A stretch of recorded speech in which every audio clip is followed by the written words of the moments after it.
Captain Jake Morrison walked through the curved corridors of Nexus Station, his boots making soft sounds on the metal floor. The massive space station stretched for miles in every direction, a huge wheel spinning slowly in the darkness between stars. Lights from 1,000 different worlds glowed through the windows as ships came and went from the docking bays. Jake had never seen anything like it before. Earth had only joined the galactic community 3 years ago, and everything still felt new and strange. The air smelled different here, filled with the sense of alien foods and technologies he could not understand. Strange beings walked past him in the hallways, some floating, some crawling, some moving in ways that hurt his eyes to watch. Lieutenant Amy Carter kept pace beside him, her tablet glowing with information about the other species they would meet today. She was young for a fleet officer, barely 25, but Jake trusted her sharp mind and quick thinking. Her blonde hair was pulled back in regulation style, and her uniform was pressed and clean despite their long journey from Earth. The Galactic Defense Summit happens every year, Amy said, reading from her notes. 5 major civilizations meet to discuss threats and share military information. This is the first time humans have been invited. Jake nodded. He knew the basics, but Amy always prepared better than anyone else. It was why Admiral Pete Richardson had chosen her for this mission. Earth needed to make a good impression, and they could not afford any mistakes. They reached the main conference chamber, and Jake stopped to stare. The room was enormous, with a domed ceiling that showed the stars outside. 5 sections were arranged in a circle, each decorated in the style of a different alien race. Holographic displays showed images of warships and battle formations floating in the air above each section. The first group Jake noticed were the Vorthans. They looked like giant lizards walking on 2 legs, covered in dark green scales that reflected the light. Their leader, Zethkar, stood nearly 8 feet tall with yellow eyes that seemed to glow in the dim light. His section of the room was decorated with images of huge warships that bristled with weapons. "Look at the size of those ships," Amy whispered. "The largest one is over 1 kilometer long." Zethkar was speaking to the other aliens, his voice deep and rumbling. The Worldbreaker class represents the peak of Vorthon engineering. Plasma cannons that can melt through any armor. Quantum shields that bend reality itself. No enemy has ever faced our dreadnoughts and lived to tell about it. The other aliens made impressed sounds, but Jake could see they were just being polite. Each group clearly thought their own ships were the best. The second section belonged to the Crystalline Confederation. Their representative, High Commander Velthara, looked like she was made of living crystal, her body reflecting rainbow colors as she moved. Her ships appeared to be carved from single massive crystals, beautiful and deadly at the same time. "Crystal hulls absorb any energy weapon," Velthara said, her voice making sounds like wind chimes. "Lasers, plasma, particle beams, all become fuel for our ships. The more you shoot at us, the stronger we become. Our enemies destroy themselves, trying to destroy us." War Chief Grokmar of the Metallic Horde laughed, a harsh sound like grinding metal. He was shorter than the others, but twice as wide, his body covered in what looked like natural armor plating. "Pretty crystals break under real weapons," he said. "Our ships are made of living metal. Damage them and they heal themselves. Blow holes in our hulls, and new metal grows to fill them. We have fought wars for 1,000 years and never lost a single vessel." The fourth group belonged to the Ethereal Dominion. Fleet Admiral Quintel was hard to look at directly, his form shifting between solid and gas like smoke given shape. His ships looked the same way, sometimes solid, sometimes barely visible. "Physical weapons cannot harm what is not entirely physical," Quintel said, his voice seeming to come from everywhere at once. "Our ships phase between dimensions. Enemy weapons pass through us like we are not there. Then we become solid long, enough to strike and phase away before they can respond." The last group was the Void Runners, led by Supreme Navigator Hexlin. She looked almost human except for her silver skin and completely black eyes. Her ships were sleek and fast, designed for speed above all else. "Speed is life," Hexlin said simply. "Our ships move faster than thought itself. We strike before The enemy knows we are there and disappear before they can react. Space and time bend around our engines. We travel between stars and heartbeats. Jake and Amy took their seats in the human section, which looked plain and simple compared to the others. They had brought holographic displays of their own ships, but everything looked primitive next to the alien technology. Sethkar noticed them and gestured with one clawed hand. "Ah, the humans arrive. Tell us, little mammals, what impressive warships does your young species bring to show us?" The other aliens turned to look at them, and Jake could see amusement in their strange faces. They were trying not to laugh, but he could tell they thought humans were nothing special. Jake stood up slowly and activated his holographic display. Images of Earth's fleet appeared in the air above him. The ships were clean and functional, but they looked simple compared to what the aliens had shown. No exotic technologies, no impossible materials, just metal hulls and conventional weapons. "Our fleet is adequate for our needs," Jake said calmly. The aliens exchanged glances, and several of them made sounds that might have been laughter. "Adequate?" Sethkar repeated. "These look like cargo ships with guns attached. Where are your energy shields? Your plasma weapons? Your phase generators?" "We don't use those technologies," Jake replied. "Because you don't have them," Valthera said, her crystal body flashing with colors that probably indicated amusement. War Chief Grokmar leaned forward in his chair. "Human ships look like they were built in a scrapyard. Do they even have faster-than-light travel?" "They do," Amy said quietly. "Barely," Hexlin added with a sound like silver bells laughing. "We have seen human ships in space. They move like drunken asteroids." The aliens continued to make jokes about human technology for several more minutes. Jake sat quietly and listened, his face showing no emotion. Amy kept looking at him, waiting for him to defend their fleet, but he remained silent. Finally, Sethkar raised one clawed hand for quiet. "Perhaps we should not be so hard on our new friends. After all, every species must start somewhere. In a few hundred years, humans might build ships that are almost as good as what we had 1,000 years ago." More laughter filled the chamber. Jake smiled politely and said nothing. Inside, he was counting the minutes until Admiral Richardson received his message and sent the ship they really needed. War Chief Grokmar stood up from his chair, his metal armor making grinding sounds as he moved. His small red eyes focused on Jake Morrison with something that looked like anger mixed with amusement. The other aliens stopped their conversations and turned to watch. "I grow tired of this pathetic display," Grokmar said, his voice like rocks being crushed together. "These humans sit here with their toy ships and expect to be treated as equals. They are children playing with sticks while we wield the power of stars." Sethkar tilted his massive reptilian head. "What do you suggest, War Chief? Should we simply ignore them?" "No," Grokmar replied, a cruel smile spreading across his face. "I suggest we teach them their place. Let us show the galaxy what happens when primitives try to stand among their betters." Jake felt Amy tense beside him, but he remained calm. He had expected something like this. The aliens had been insulting humans for the past hour, and it was only natural that one of them would want to push things further. "What did you have in mind?" Fleet Admiral Quintel asked, his smoky form shifting colors. Grokmar walked to the center of the chamber, his heavy footsteps echoing in the large space. "The Kronos system lies 3 hours from here. It is filled with asteroid fields, gravity wells, and spatial storms, perfect for testing the true capabilities of our vessels." "Hi." Commander Valthara's crystal body flashed with interest. "You propose a competition?" "More than that," Grokmar said. "I propose we settle this question once and for all. Each civilization sends their finest battleship to navigate the Kronos maze. We will see who truly deserves to sit at this table." "Supreme." Navigator Hexlin leaned forward, her black eyes reflecting the light like mirrors. "The Kronos maze is dangerous. Ships have been lost there." "Exactly," Grokmar replied.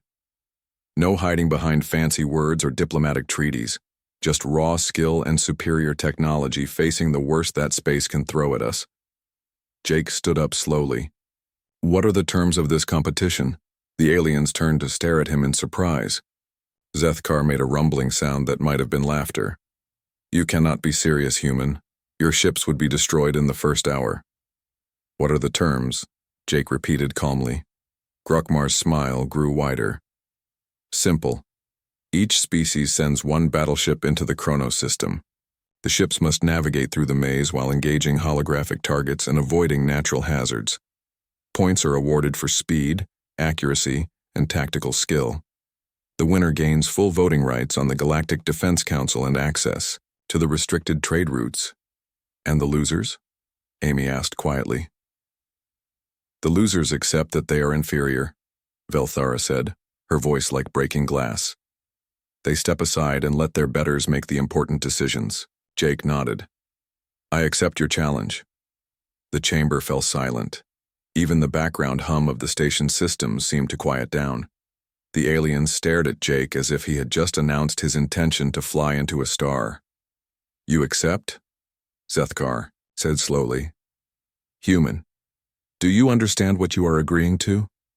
The Kronos maze has claimed ships from every major civilization. It is not a place for beginners. I understand perfectly, Jake replied. When do we begin? Grokmar laughed, a harsh sound that echoed off the chamber walls. In 6 hours. That will give us time to summon our ships and prepare for the demonstration. 6 hours is acceptable, Jake said. He turned to Amy. Send a message to Admiral Richardson. Tell him we need the Constitution. Amy's eyes went wide. The Constitution? But sir, that ship is still in trials. We don't even know if all the systems work properly. Send the message, Jake said firmly. The aliens were watching this exchange with obvious amusement. Quintel's smoky form rippled with what might have been laughter. Having second thoughts, human? Not at all, Jake replied. Just making sure. We bring the right ship for the job. Hexlin stood up from her chair, moving with fluid grace. I should warn you that the Void Runners have never lost a speed trial. Our ships are designed specifically for navigating dangerous areas at maximum velocity. The Crystalline Confederation has mapped every energy pattern in the Kronos system, Velthara added. Our ships can absorb and redirect any hazardous radiation they encounter. Zethkar crossed his arms over his massive chest. Vorthan dreadnoughts carry enough firepower to clear any obstacle. We will simply blast our way through the maze. And metallic horde vessels repair themselves faster than the environment can damage them, Grokmar said. We could fly through the heart of a star and emerge unscathed. Ethereal ships exist partially outside normal space, Quintel added.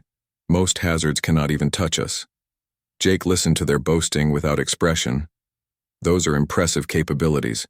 I'm sure this will be an interesting competition. There'll be... Aliens exchanged glances, clearly expecting more of a reaction. They had just described technologies that should terrify any primitive species, but the humans seemed completely unimpressed. You realize you have no chance of winning, Grokmar said bluntly. Your ships use chemical rockets and metal bullets. You might as well bring a rowboat to a starship battle. We'll see, Jake said simply. Amy finished typing her message and looked up. Message sent, sir.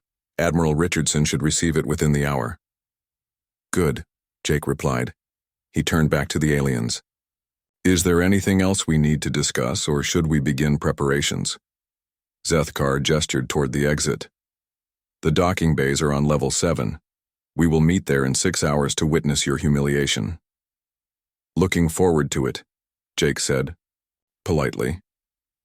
As the aliens filed out of the chamber, talking excitedly among themselves about the coming competition, Amy moved closer to Jake. Sir, are you sure about this? The Constitution is our most advanced ship, but compared to what they just described... Amy, Jake said quietly. Those aliens just spent an hour telling us exactly how their ships work, what their strengths are, and what they think their weaknesses are. They've been so busy bragging that they've given us their complete tactical profiles. Amy stared at him. You planned this. I hoped for something like this, Jake admitted. Humans learn best when we're underestimated, and those aliens just made the biggest mistake of their lives. What mistake? Jake smiled for the first time since entering the chamber. They assume that because our technology looks simple, we must be simple too. They're about to learn the difference between looking primitive and actually being primitive. Amy felt a chill run down her spine. She had worked with Jake Morrison for 2 years, and she recognized that tone in his voice. It was the same tone he used right before he did something that made their enemies regret ever meeting him. "What's so special about the Constitution?" she asked. "You'll see," Jake said. "But first, we need to send another message. The aliens want to broadcast this competition across the galaxy. I think we should give them a show they'll never forget." The Kronos system buzzed with activity as ships from across the galaxy arrived to witness the competition. News of the challenge had spread faster than anyone expected, and now hundreds of vessels filled the empty space around the asteroid fields. Media drones zipped between the larger ships, their cameras recording everything for broadcast to billions of viewers. Jake Morrison stood on the bridge of the Liberty Bell, a small human courier ship that served as their temporary base. Through the main view screen, he could see the 5 alien battleships taking their positions near the edge of the Kronos maze. Each vessel was a masterpiece of engineering, representing thousands of years of technological development. The Vorten, ship world-breaker, dominated the view, stretching over 1 kilometer in length. Its dark hull bristled with weapon ports, and energy fields flickered around its massive form like captured lightning. Plasma conduits ran along its sides, glowing bright orange as the ship's systems charged for battle. "Look at the size of those guns," Amy Carter said, pointing at the display. "Each one of those plasma cannons is bigger than our entire ship." Jake nodded but kept his expression neutral. "Size isn't everything, Amy. Remember what Admiral Richardson always says. The biggest stick doesn't matter if you don't know how to swing it," Amy finished. She had heard that saying dozens of times during their training. Near the world-breaker, the crystalline ship Lumina's Edge caught the light from the system's twin suns and threw it back in brilliant rainbows. The vessel appeared to be carved from a single massive crystal, its faceted surface reflecting and refracting light in patterns that hurt to look at directly. Energy weapons from other ships would be absorbed and converted into power for its own systems. The metallic horde's Iron Sovereign looked like a flying fortress made of dark metal. Its hull was covered in angular plates that shifted and moved. As the ship's living metal adjusted itself for maximum protection, weapon turrets sprouted from its surface like mechanical flowers, each one capable of independent targeting and fire control. "I can actually see the hull repairing itself," Amy said with wonder. "Look at that section near the engine pods. The metal is flowing like water." The ethereal ship Phantom's dance was the hardest to observe. Its translucent hull flickered in and out of normal space, sometimes solid, sometimes barely visible. When it phased partially into another dimension, weapons fire would pass through it harmlessly. Energy readings from the vessel made no sense, as if the ship existed in several realities at once. The Void Runner craft Starpiercer was smaller than the others but moved with incredible grace. Its sleek hull seemed to bend space around it, creating visual distortions that made it difficult to track with sensors. The ship could accelerate to speeds that should have been impossible, using technology that folded space-time like paper. "Betting pools are opening on every civilized world," Amy reported, reading from her tablet. "Humans are getting odds of 500 to 1 against winning." "Only 500 to 1? Jake asked with a slight smile. "I'm insulted. We must be improving our reputation." A new contact appeared on their sensors, and Jake felt his pulse quicken. The human battleship was approaching the system, right on schedule. He had been waiting for this moment for 6 hours, wondering if Admiral Richardson had received his message in time. "There she is," Amy said softly. The USS Constitution dropped out of faster-than-light travel at the edge of the system, and Jake had to admit she didn't look like much compared to the alien vessels. At 800 meters, she was smaller than most of the other ships. Her hull was plain gray metal without any exotic materials or energy fields. Her weapons were simple kinetic cannons and missile launchers, the kind of technology humans had been using for decades, but Jake knew better than to judge by appearances. The Constitution was the most advanced warship Earth had ever built, incorporating lessons learned from 3 years of studying alien technology. She might not look impressive, but she was designed for one purpose: winning battles against superior opponents. "Constitution to Liberty Bell," came a voice over the communication system. "This is Captain Lisa Brooks requesting permission to join the party." Jake smiled. Lisa Brooks was one of the best ship commanders in the human fleet, with 20 years of experience fighting pirates and hostile aliens.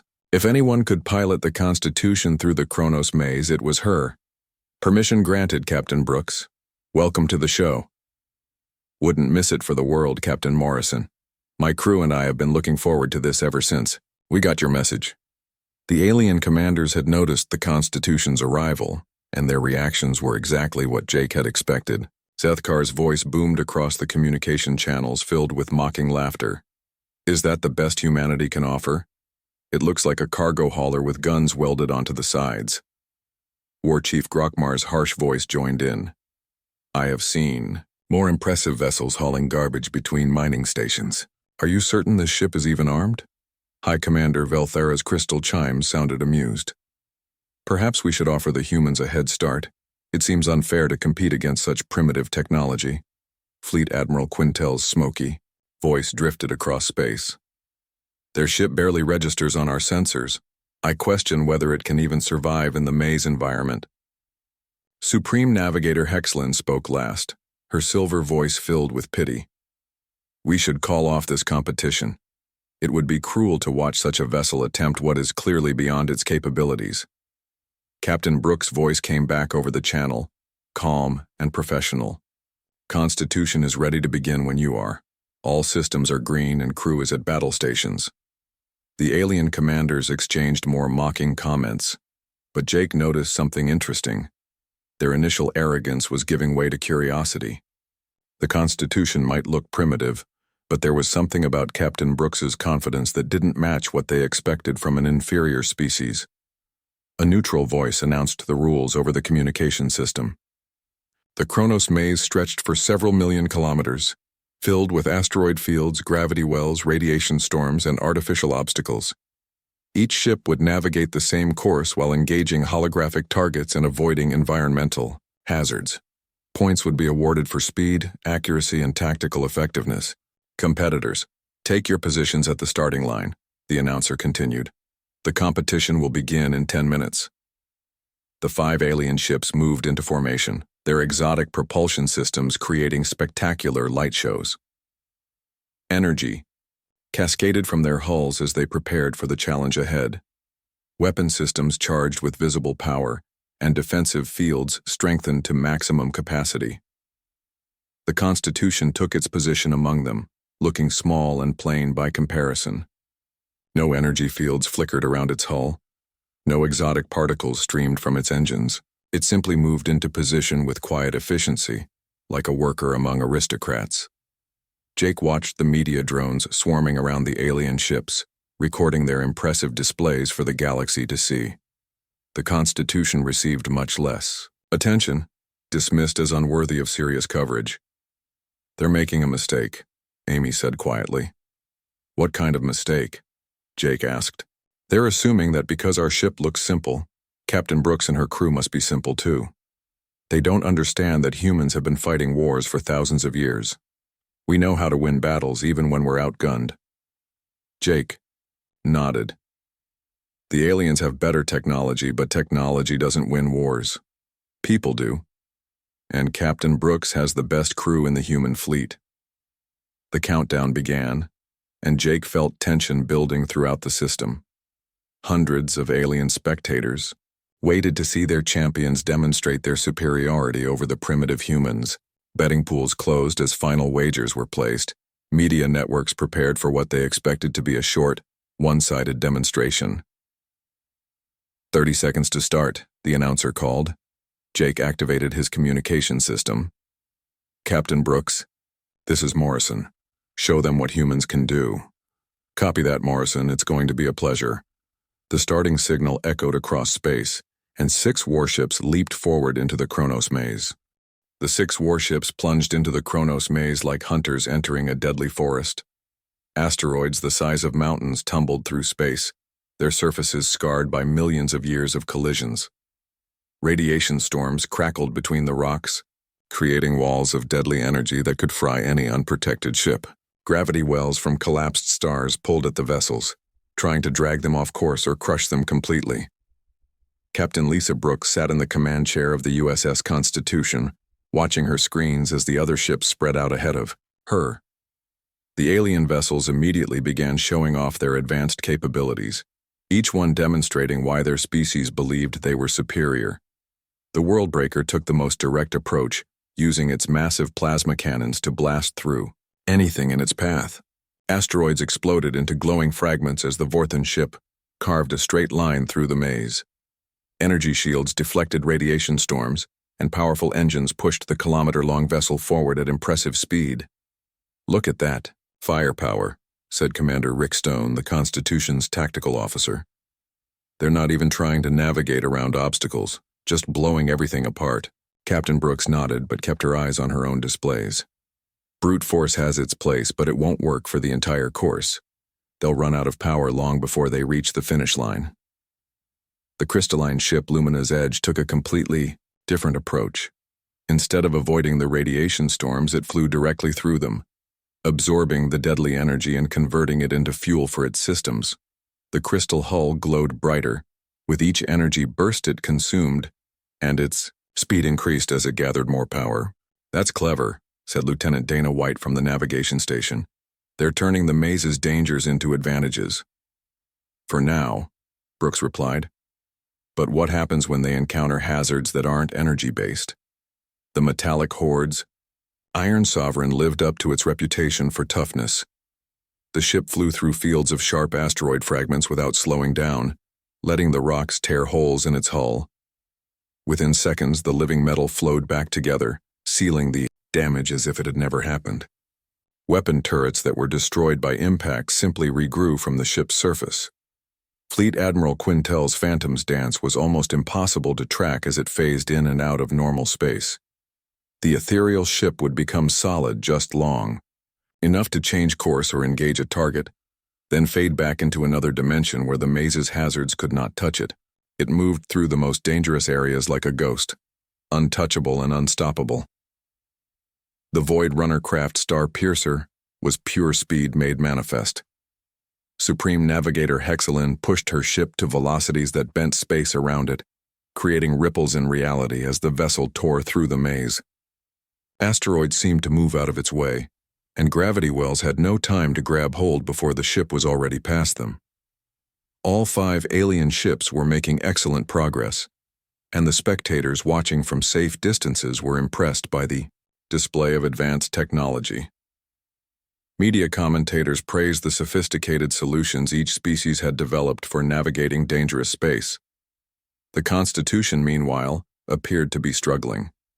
Captain Brooks had chosen a conservative path through the maze, avoiding the worst hazards and taking her time to navigate around obstacles. Her ship's simple kinetic weapons destroyed targets with precise shots, but she wasn't making the spectacular displays of firepower that the aliens were showing. "Constitution is falling behind," announced one of the media commentators. "The human ship appears to be having difficulty keeping up with the more advanced vessels." On the bridge of the Liberty Bell, Amy Carter watched the progress displays with growing concern. "They're right.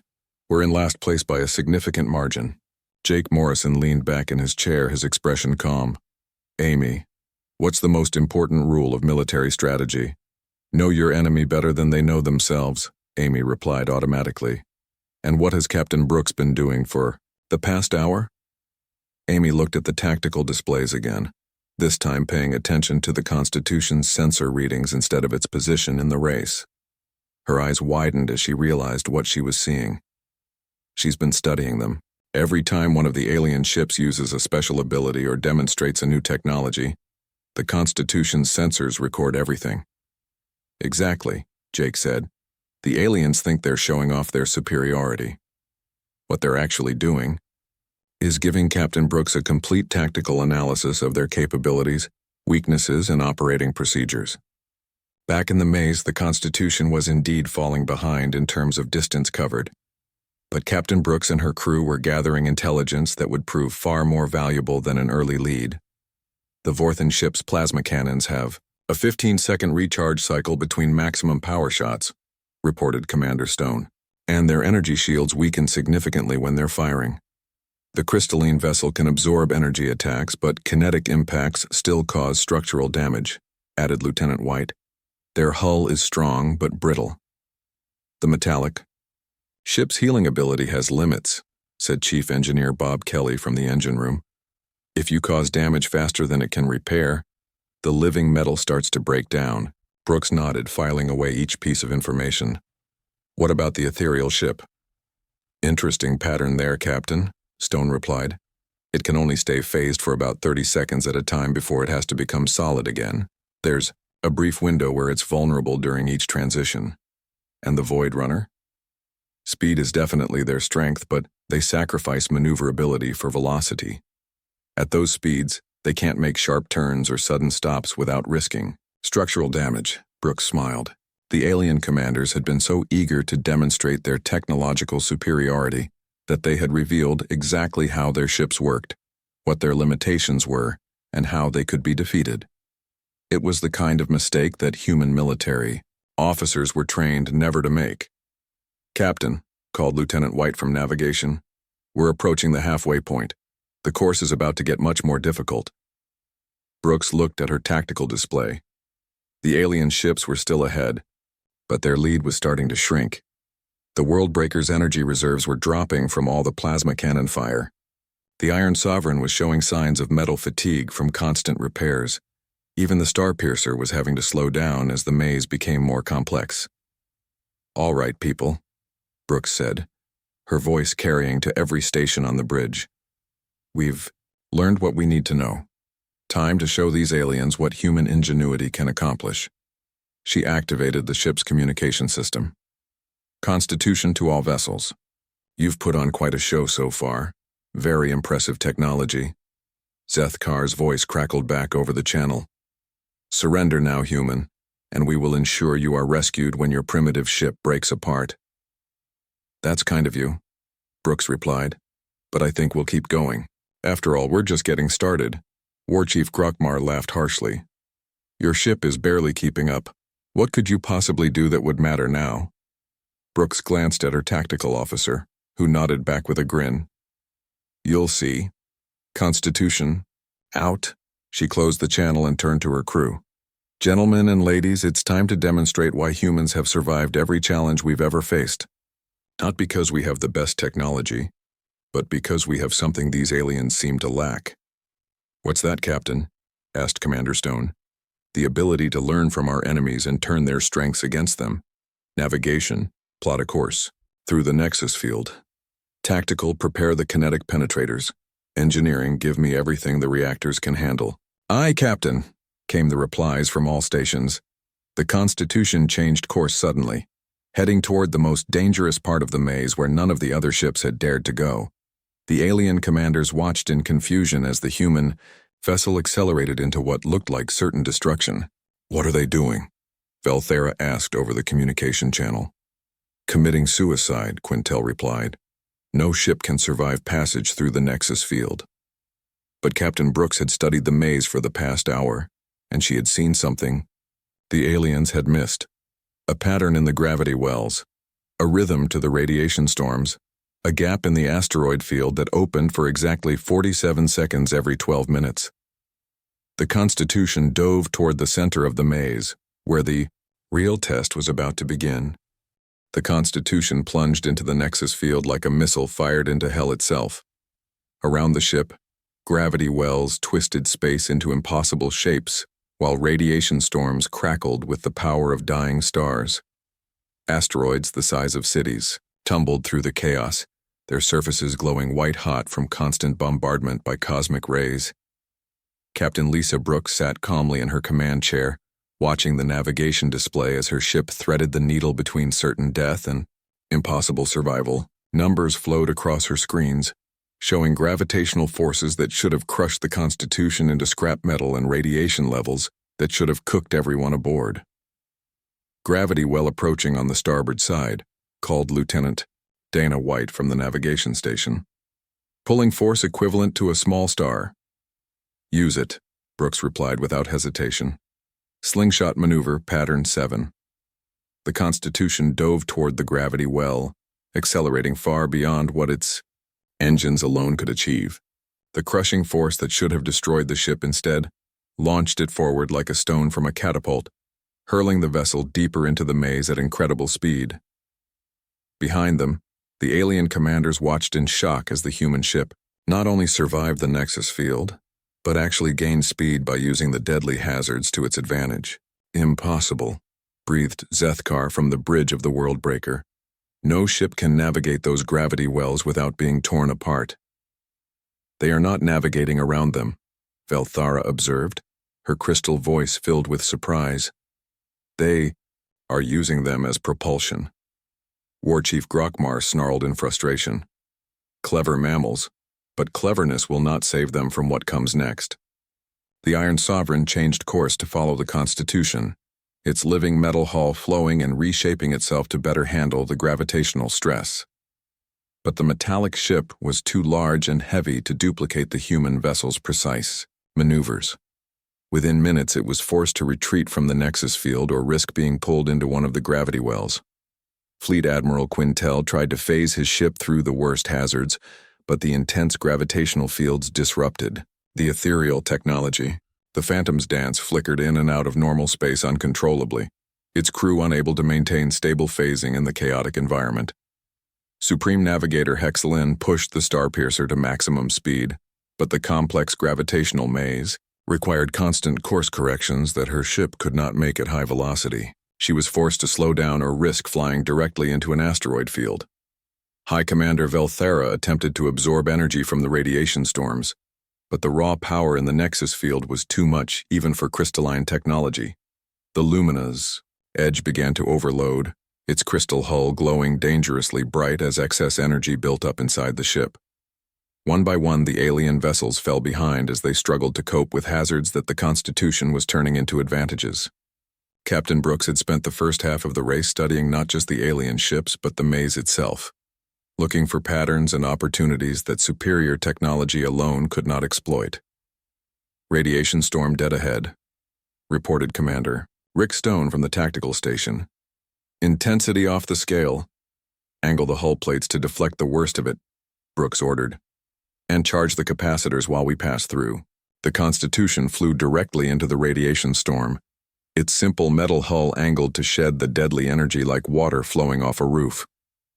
While the crystalline ship had tried to absorb all the radiation and been overwhelmed, the human vessel took only what it needed and let the rest pass harmlessly by. Capacitors at full charge, Captain, Stone reported. All weapons ready. Brooks smiled. Excellent. Time to show our friends what human weapons can really do. Ahead of them, a series of holographic targets appeared among the asteroids. These were the most difficult targets in the maze, requiring precise shots through narrow gaps while moving at high speed. The alien ships had been destroying targets with brute force or exotic technologies, but these required something different. Skill. The Constitution's kinetic cannons fired in perfect sequence, each shot calculated to ricochet off asteroid surfaces and strike targets that seemed impossible to hit directly. Bullets bounced off rocks, changed direction, and found their marks with mathematical precision. In 30 seconds, the Constitution destroyed more targets than any of the alien ships had managed in the entire race. How did they do that? Quintel asked over the communication channel. Ballistics, Brooks replied simply. We calculated the angles. Jake Morrison watched from the Liberty Bell as the Constitution pulled ahead of the alien vessels for the first time in the race. The scoring displays showed the human ship not just catching up, but taking the lead in overall points despite starting last. Look at that, Amy Carter said with wonder. They're not just winning, they're making it look easy. The alien commanders were no longer laughing. Zethkar's voice crackled over the communication system, filled with anger and confusion. This is not possible. Human technology is inferior. Their ship should have been destroyed hours ago. Maybe their technology is inferior, Brooks replied calmly, but their crew is not. The Constitution entered the final section of the maze, where the most dangerous challenges waited. Here, Ships had to navigate through a field of quantum mines, while engaging multiple targets and avoiding collapsing spatial anomalies. It was designed to test every aspect of a vessel's capabilities. The alien ships approached this section with caution, their advanced sensors probing for the safest path through the hazards. Their sophisticated computers calculated millions of possible routes looking for the optimal solution to each challenge. Captain Brooks took a different approach. She had been watching the alien ships for hours, studying their tactics and learning from their successes and failures. Now she combined everything she had observed into a strategy that none of them had considered. "All stations, prepare for synchronized maneuvers," she announced. "We're going to do something that requires perfect timing and absolute trust in each other." The Constitution accelerated toward the minefield. But instead of trying to navigate around the quantum mines, Brooks began broadcasting targeting data to the other ships. The information showed exactly where each mine was located and how they could be safely destroyed. "What are you doing?" Gruckmar demanded. "Helping," Brooks replied. "Those mines are in everyone's way. If we work together, we can clear a path that benefits all of us." For a moment, the alien commanders hesitated. The idea of cooperating with the primitive humans seemed absurd, but the targeting data was accurate, and the Constitution's strategy was sound. One by one, the alien ships began following Brooks' lead. The Worldbreaker's plasma cannons destroyed mines that the Constitution's kinetic weapons could not reach. The Lumina's Edge absorbed explosive energy and redirected it at other targets. The Iron Sovereign used its bulk to shield smaller ships from debris.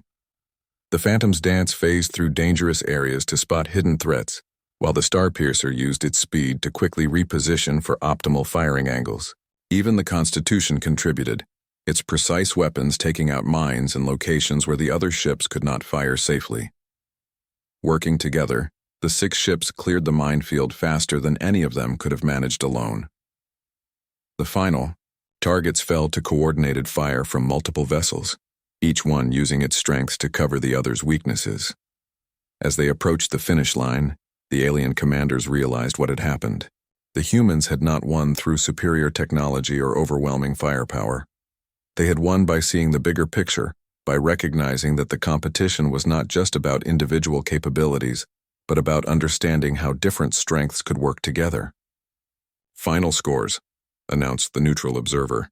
"In first place, the USS Constitution. In second place, a tie between all other vessels." Brooks opened the communication channel one last time. "Thank you for an excellent competition. We learned a great deal from all of you." There was a long silence before Zethkar responded. "We also learned something today, Captain Brooks. We learned that there are different kinds of strength and that wisdom can be more powerful than weapons. The Constitution crossed the finish line not as the winner of a contest, but as the leader of a new alliance between species who had finally learned to respect each other." The 6 warships floated in formation at the edge of the Kronos system, their hulls scarred by radiation and asteroid impacts, but their crews alive and victorious. Around them, hundreds of spectator vessels maintained respectful distances, their occupants still trying to understand what they had just witnessed.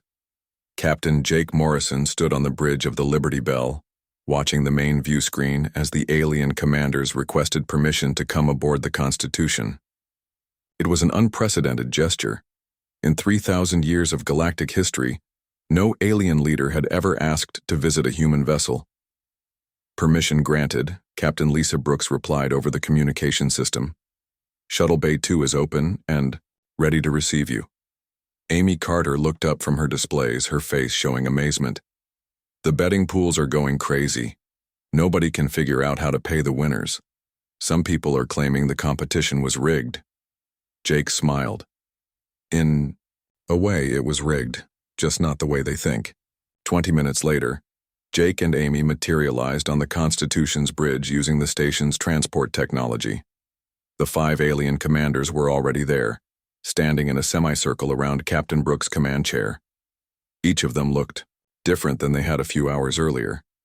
The arrogance was gone, replaced by something Jake had never seen from them before. Respect.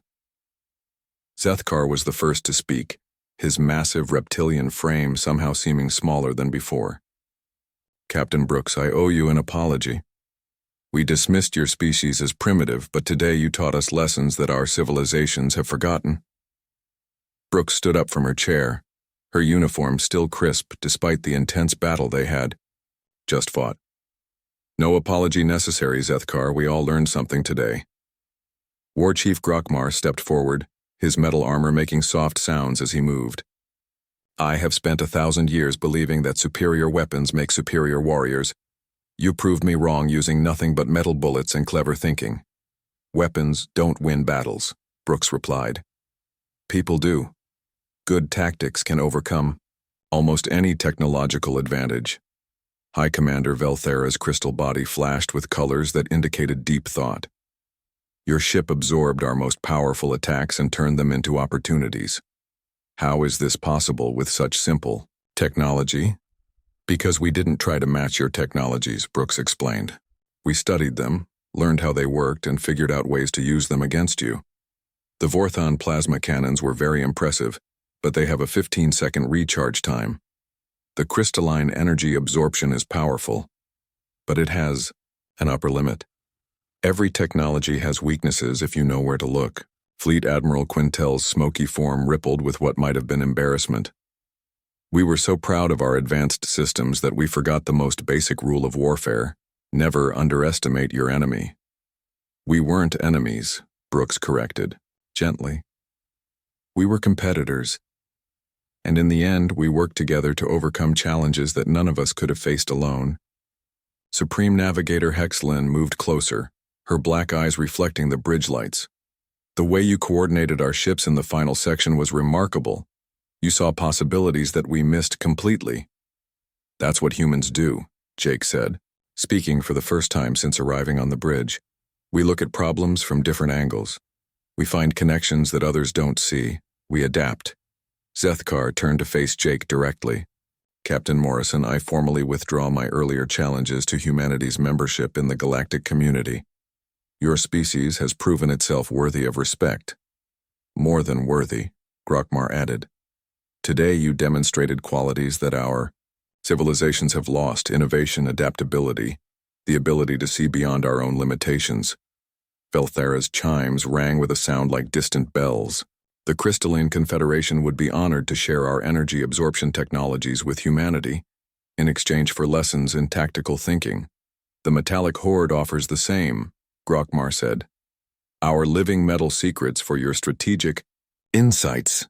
Quintel's voice seemed to come from everywhere at once. "The Ethereal Dominion wishes to learn how you see patterns that escape our notice. We offer our phasing technology in return."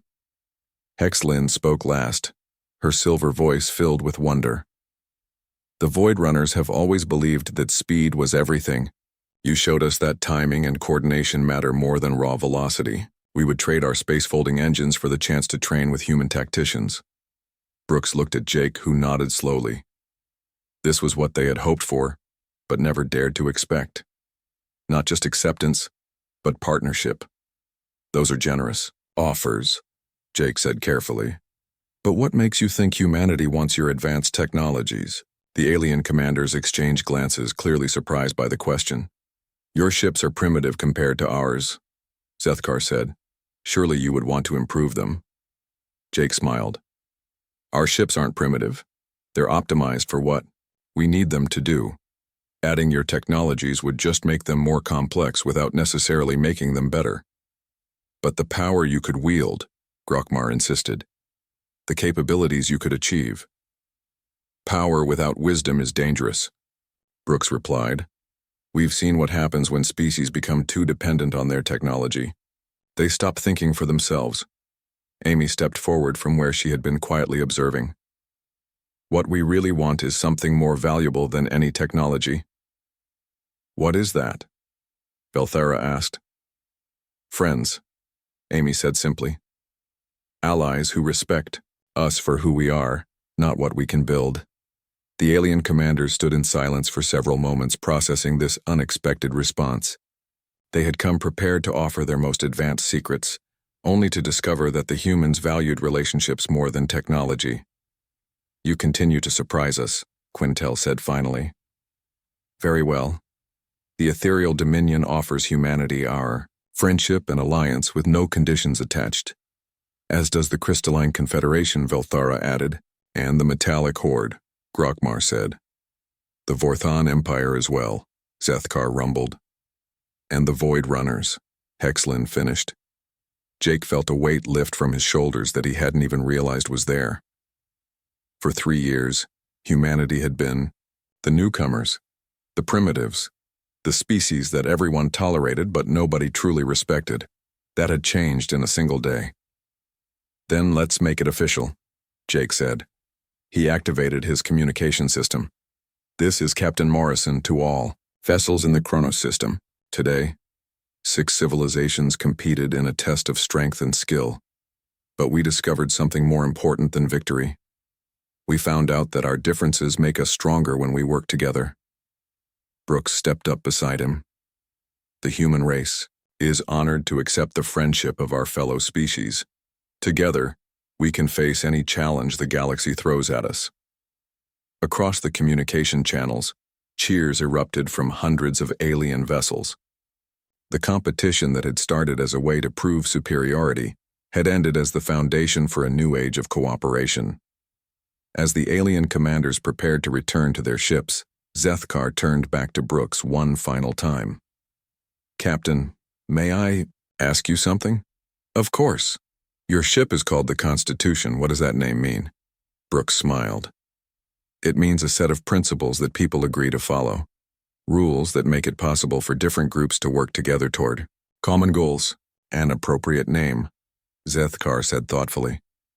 Perhaps all our ships should have such names. As the alien shuttles departed, Jake looked out at the stars and felt hope for the future. Humanity had found its place in the galaxy not through conquest or superior technology, but through the simple act of proving that they could see beyond their own limitations. The galaxy would never be the same,